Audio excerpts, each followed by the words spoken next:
Hello guys, welcome to my new video. Instead of uploading a boss video of Mythic Remnant, I decided to do a commentary guide of my gameplay as a Restoration Shaman. Again, this is not showcasing a perfect gameplay, far from it, but I think hindsight 2020, trying to look at your own mistakes, trying to improve, and I'm going to be including some of the tricks on how to get the Wellsprings. I didn't do the Wellsprings book here, but I did it on a couple of other bosses and I'm going to showcase that. So first of all, Remnant, Mythic. This is a first kill. I made a lot of mistakes, but let's improve. First of all, before I'm gonna do this video, I did not have the Unholy bonus. If you do have the Unholy bonus, the triple and the helm, it's very, very, very good. It gives you a huge intellect bonus. Besides that, in terms of talent choices, you can't really see it, but I ran Torrent.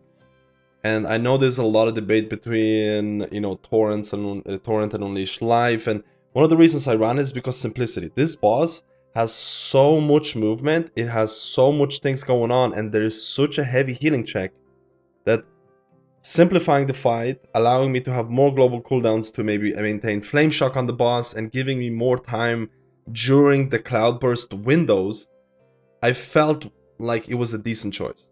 Now keep in mind, Unleash Life most of the time is a better choice, but I felt like because of how much movement and how difficult it was, I wanted to simplify it. So let's go. So this is the start of the boss fight, and honestly, I can tell you right now, there's so many things that I'm doing wrong. This is a 6-minute fight, 6+ in terms of a boss length. And again, this is pre-nerf. There has been a nerf. You can see the orbs here. These orbs have been nerfed by 66%, and they're one of the biggest sources of damage coming out. So I think this fight is going to be a lot easier later on. But what I'm doing right now, this is a 6-minute fight. What I should be doing is I should be popping like an intellect potion and DPSing or healing. And then 5 minutes later, I'll be able to use a mana potion because my mana is going to be pretty rough. So this is something that a lot of healers should be doing at the start of the pull. In potion or DPS potion for extra DPS. And then because most of the fights in Mythic Sanctum of Domination are going to be 6 minutes plus. Right now you can see they're sticking damage already. The rotation for Resto Shaman without Unleash Life is going to be way more simple. You also have to keep in mind that Remnant of Ner'zhul is going to cast Shatter at 80, 60 and 30%. And I'm using here, you can see for example here, I'm using my, okay, I should pause it here. There are two people who have the Dispel.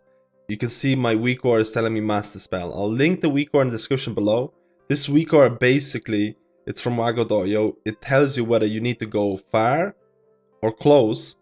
And the reason you would go far is because you're able to have some kind of a movement ability to, if you get knocked off, to come back on the platform. Because you will be using Mass Dispel a lot of times. Having two priests in this fight is going to be insanely important. So I kind of use my Cloudburst on cooldown on this fight because there's continuous AoE healing happening at all times. Because of this, I'm using my Riptide on cooldown because Riptide is going to be a big portion of your healing. So right now, there's going to be two people that need Mass Dispel. I'm not using my Healing Rain here. There's a reason why I'm not using my Healing Rain, because I need my Healing Rain placed in the middle, because I will be using Spirit Link, Healing Tide combo, and because I have heavy rainfall, I need to make sure my Healing Rain is placed in a proper position.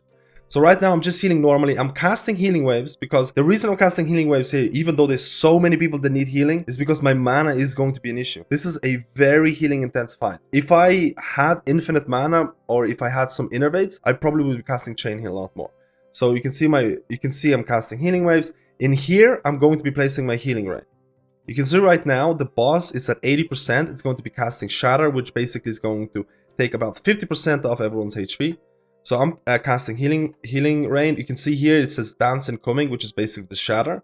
Remnant is casting Shatter right now. I'm going to be placing Spirit Link straight afterwards. This is my Spirit Link. You can see it here, but there's no animation right now. And because I placed my Healing Rain, I'm going to be placing Cloudburst and Healing Tide. So I place my Spirit Link, so here's my Healing Tide and here's my Cloudburst. Now, that's very important. It's very, very important to know this combo. Before you're going to be using your Healing Tide, you need to kind of map out in your head, do I have Cloudburst available? Do I have Healing Rain down? And if you have those things, fine. If you don't, you might have to delay it or make difficult choices. So right now I'm trying to stay in my Healing Rain. Again, heavy rainfall, you can kind of see it here. I don't know if you can see my mouse, but I have like 10 seconds of heavy rainfall left. I'm casting my Healing Rain. I'm trying to maintain my Cloudburst. Cloudburst was 70k without, I think, Tumbling Wave procs. Again, to get huge cloudbursts, you need Tumbling Wave procs, and I don't think I got many in this one. So I think the highest cloudburst I got was around 80k. But honestly, with the Unholy bonus, with some lucky Tumbling Wave procs, you can legitimately get like 100, 120k. It is very, very, very doable to get really, really, really high, especially with Unleash Life as well if you get some juicy procs. So, I did not use any of the Wellspring's tricks, but I'll talk about Wellspring bug a little bit later on. Right now, you can see here, I'm using Cloudburst on cooldown. There's just a ton of... There's so much damage happening here. You have to avoid the Suffering Cast and things like that. You can see the red dots on everyone in the raid. Again, this is going to get nerfed, and I'm pretty sure the healing check is going to be significantly lower. But this is just insane. So now we have everyone that's kind of low, and we have 2 more Dispels here. Now the boss is around 60%, and there's going to be a Shatter at 60%. So this is extremely dangerous. You're going to have a Mass Dispel into Shatter straight away, and I'm going to have Earthen Wall Totem. This is one of the reasons why I use my Earthen Wall Totem pretty much on cooldown throughout the fight, because I knew that it's going to line up for this 60% Shatter. So right now I have Cloudburst, I have, I'm casting Chain Heal here, because there's just so much damage. Again, I wish I had Cloudburst down. So I press Cloudburst. So this is something that I tried to do, but it didn't work. Didn't really work. There's a weak order that tells you, and I didn't have this weak order. I should definitely recommend people to get it. That tells you the cast time of Mass Dispel from your priest. So I tried to cast Wellsprings at the exact time that they're gonna cast Mass Dispel, so I would bug out Wellsprings to do more healing. But it didn't work because I cast Wellsprings, it went off, and then the Mass Dispel went up the very last second. So I didn't really get it. So right now, you can see here, there is damage, shatter happening. I place my Earthen Wall Totem right here. Let's go back a little bit maybe, just to showcase it. So I use my Wellsprings. It's not gonna go off in a perfect way. I have my Earthen Wall Totem down. I place it right here. I step into it, and again, I still have Spirit Walker's Grace, but I'm kind of panicking. I'm not really casting. I should be casting in this instead of paying all my attention to avoiding it. But again, it's better not to get hit by swirlies than optimize a little bit of healing. So this was all fine. This was all perfectly. Now, how do you bug Wellsprings properly? In a lot of this situation, I felt that Remnant is relatively hard to bug out Wellsprings because it is scripted damage, but there's just so much going on. So let's go to some of my other clips where I bug out Wellsprings properly. So this is the Fade Scribe heroic kill, and this is one of the clear ones. So having a weak word that tells you something like this, again, you can't hear it, but my voice notifications say AoE incoming. So I know in my mind there's going to be AoE happening. So you can see here that this is a tank ability form. Fate Scribe, and a tank is, there's going to be damage in 7 seconds. So 5, 4. And you can see here I have my Cloudburst, I have my Wellsprings. So what I do here is I move away from the raid a little bit, because if you move away from the raid, it's going to be easier to bug out Wellsprings. The whole plan of Wellsprings is that it's going to decide how much it's going to heal at the end of the cast. So right now I'm doing a cast, and you can see here that a tank is kind of taking damage. There's basically one person who needs healing. And damage is incoming in 1 second. So my Wellsprings literally goes off at this point, and it's going to travel. It's going to have a set amount of healing that it's going to do, and it's going to be a big amount of healing because there's only like one person taking damage. But there's going to be AoE happening during the travel time of Wellsprings, and Wellsprings is going to be insane. So you can see Wellsprings goes off, but the damage hasn't gone off yet. Damage happens right afterwards. You can see the travel time here. And again, I wish the damage wouldn't happen. You can see the damage happened right now. And my Wellsprings is traveling to the raid. You can see I have like 10k. I had like 10k Cloudburst. 60k Cloudburst. This is how you can bug out your Wellsprings to do giga amount of healing. Let's go for another example. So this is Painsmith. Again, this is the heroic reclear. And again, you can see that there's going to be another scripted tank ability.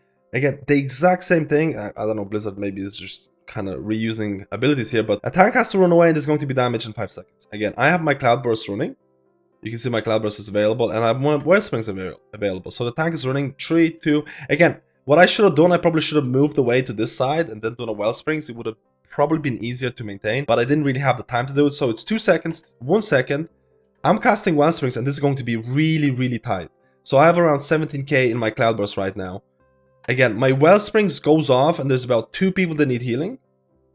It goes off at the exact moment. Again, the travel time isn't that big, but the damage happens at the exact moment. You can see it. And you can see it goes to 29, 61k. So this is how you book out Wellsprings in the scripted abilities. Let's go back to the Remnant kill. So we're back to Remnant kill. It's 48% or something along those lines. We have to do another master spell. We dispel it again. Again, it's very important for me to use things like Riptide. Riptide is very, like, the amount of healing Riptide is going to account for in this fight is going to be absolutely insane. I'm maintaining my Earth Shield. The playstyle is relatively simple, but because of the heavy movement that's involved here is insane.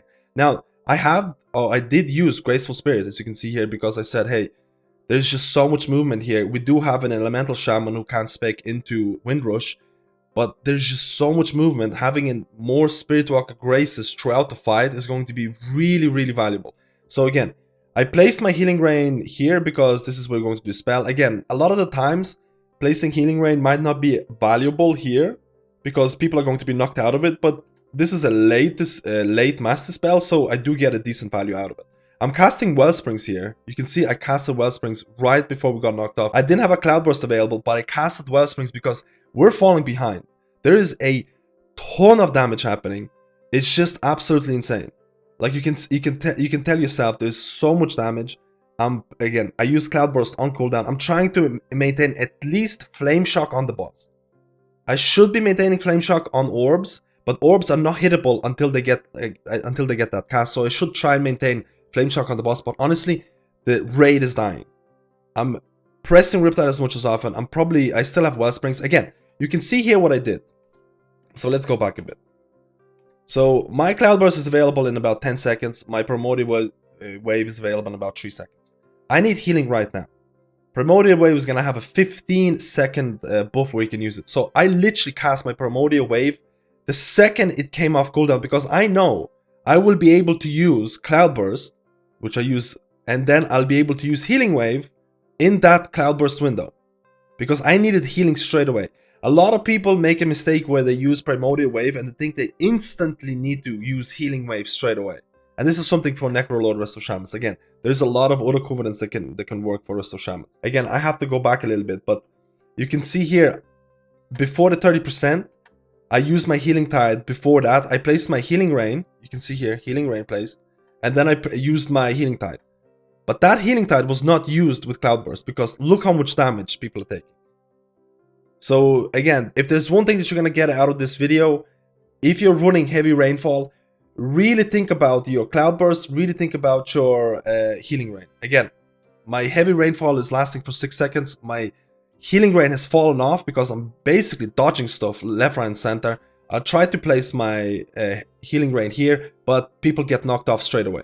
So it wasn't that big of a value in terms of heavy rainfall. So this is where we go back to the 30%. Again, I wanted to showcase Healing Tide usage because it is such a big portion of your healing, and one of the biggest reasons, like, it can do so much healing if you play your Healing Rain and Healing Tide properly. So this is the Suffering. There's going to be tons of damage. Or it's going to happen. Oh, this is the Shatter, sorry. This is the Shatter. And there's tons of damage. I have my Spirit Link down. I have my Spirit Walker's Grace. But again, I am trying not to get hit so much. And again, this is kind of like a panic moment type of thing. I should have been casting maybe Healing Wave and things like that. So my Cloudburst is available. I'm using Primordial Wave. I'm using Healing Wave into Wellsprings. Again, it was around 70k Cloudburst, which is not too bad because there's a lot of healing needed here. I'm still maintaining Flame Shock, which is fine. Again, if I was running Unleash Life, the Cloudburst windows with Primordial Wave would be way, way different. I would have to pay way more attention. So this is one of the reasons. So this is a ping pong one. So the weak card tells us that we need to dispel one by one because none of these people here have an option of getting back on the platform. But what we did is basically we mass dispelled because ping pong here would be really, really hard to do. There'll be additional healing. Again, I dodged the stuff. I placed Earthen Wall there just to kind of soften the kind of blow. And again, this is the mythic mechanic that people might not be aware of, but there's going to be an orb here that's also going to detonate. And you need to make sure that you're, again, not going to be knocked off. And again, you can see the amount of damage happening here. The boss is nearly dead, 7%. I kind of panic here to some extent. I have Spirit Walker's Grace available. I have Riptides, 2 charges. Never let 2 charges pile up. I use my Cloud Burst, I use my Riptides, I use my Wellsprings, I have Primordial Wave, I use Healing Wave right after dodging. I actually got, because I got Tumbling Wave resets here. And I kind of panicked a bit. This is the end of the fight. I have Tumbling Wave resets here. I have Primordial Wave already active. And I cast Wellsprings, I cast Riptide, and I cast Healing Wave. I get it. And then I cast Primordial Wave afterwards. So I do get it. And I got my Tumbling Wave resets, Healing Wave again, and I got 66k Cloud Burst into it. Sometimes, if I do panic, and I don't, like, you know, if I get really flustered, I might see a Primordial Wave, and I might see a Tumbling Wave still, or Primordial Wave off cooldown, but the Primordial Wave buff active, and I might override it. It's very important not to override it. It's very, very important to pay attention to have a good recourse to tell you what's going on. So I got a pretty big Cloud Burst at the very end, and the boss is about to die. And honestly, this was, again, there's a lot of different ways I could optimize this fight. There's a lot of reasons why I chose Torrent over Unleash Life. I'm going to be running Unleash Life for the other bosses. I think this boss is going to be a lot easier later on. If there's something that you can take away, make sure that you're really paying attention to when you're using your Healing Tide, because with heavy rainfall it can be very, very important. Make sure you're using your abilities as often as possible. Things like Riptide on cooldown during these fights is really, really important. During this fight, Cloud Burst timings were not a big deal because, as you saw, there's just always damage happening. So you can pretty much use your Cloud Burst on cooldown. Now, my Earthen Wall timings were a little bit based on having Earthen Wall for that 60% shatter. So that was something based on that. But generally speaking, one of the biggest mistakes people make is that they're not using their abilities enough. Things like Riptide on cooldown, if you have Unleash Life on cooldown, Cloud Burst on cooldown during these kind of fights. And honestly, the Wellsprings bug can be, again, I call it bug, but it's not really a bug. It's basically the way that it's coded. It can be insanely good if you can make use of it. Again, I didn't really make use of it in this fight, but it can be very, very nice. Guys, let me know if you want to see videos like this more often, if you want to see more commentary videos, maybe for other healers. And guys, if you enjoy this content, like and subscribe, and I'll see you in my next